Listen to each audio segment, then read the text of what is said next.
Well, welcome, Oregon, and congratulations on making the finals. My name is Pat Wong, and I'm a retired Superior Court Commissioner from Sacramento, California, and my colleagues. My name is Joe Stewart, and I'm a professor of political science at Clemson University in South Carolina. My name is Anthony Arvino, and I'm an environmental attorney in Montpelier, Vermont. Please introduce yourselves. Good afternoon. My name is Alan Van Vliet. I'm the captain of Unit 3, which deals with the ideals in the Declaration of Independence, now the Constitution, as further known. I'd like to introduce my teacher, Tim Swinehart, our coach, Christy Split, and our principal, Peyton Chapman. Thank you for being here. Hello, I'm Hannah Seminario. Good afternoon, I'm Robin Lambert. My name is Moses Arkinscott. Hello, judges. My name is Claire DeVoe. Hi, judges. My name is Minerva Chen. Thank you for being here today. It's going to be Unit 3, and the remaining question is question 1.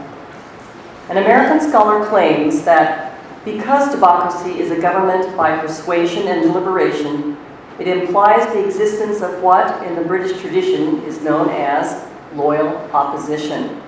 So long as the opposition is attached to the fundamental principles upon which democratic government is based, organized opposition to the prevailing government is not only legitimate, but essential to its proper functioning. Do you agree or disagree, and why? How would you describe or define loyal opposition, and how would you distinguish it from obstructionism?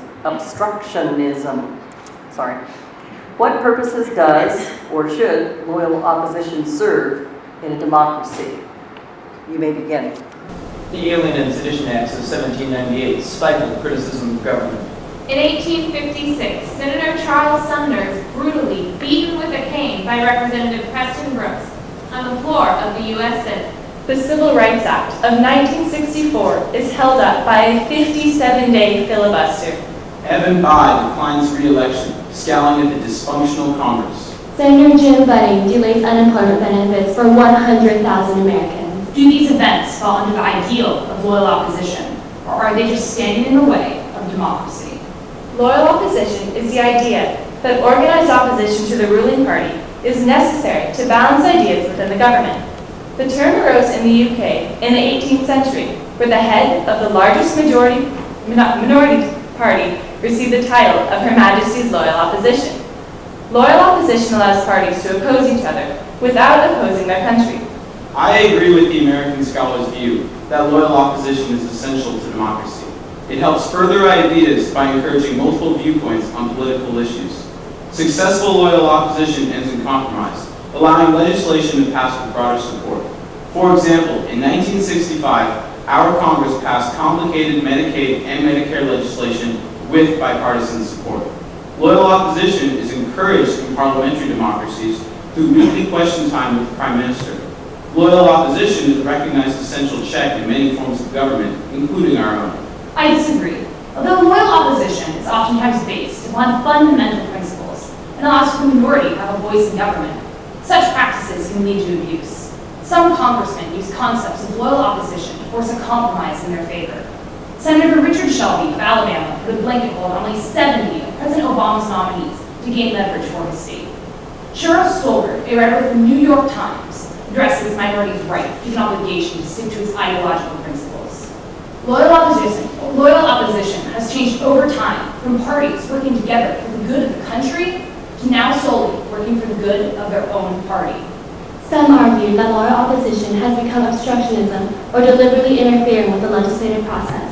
Unlike loyal opposition, the goal of obstructionism is to deliberately interfere with opposing legislation.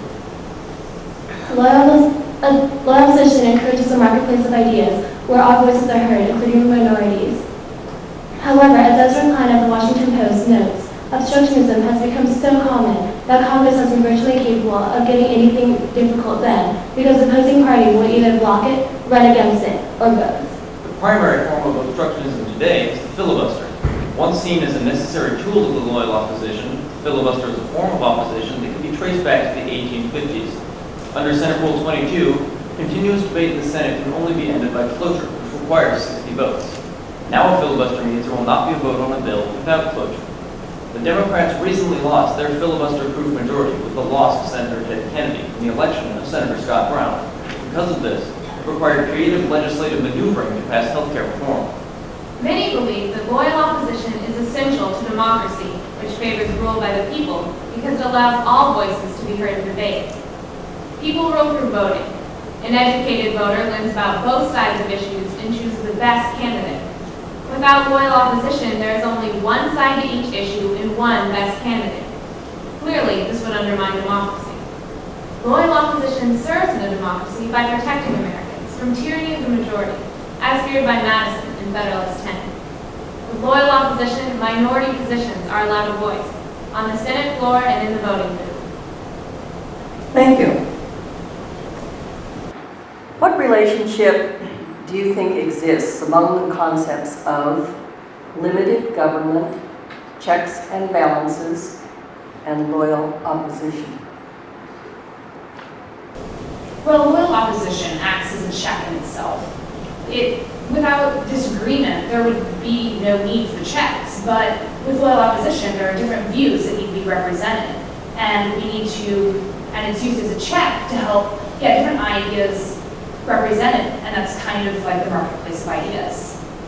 Further, limited government is extremely related to loyal opposition because if the people still retain rights, then those rights can be used as loyal opposition, like the right to free speech and to petition the government under the First Amendment.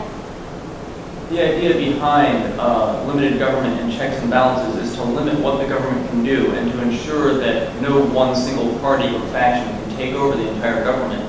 This is very similar to loyal opposition because the idea behind the loyal opposition is that the minority party can hold those in the majority accountable for their actions. Though the intention of controlling the majority party is a good one, unfortunately we have seen that the minority can force their own tyranny with the use of a filibuster.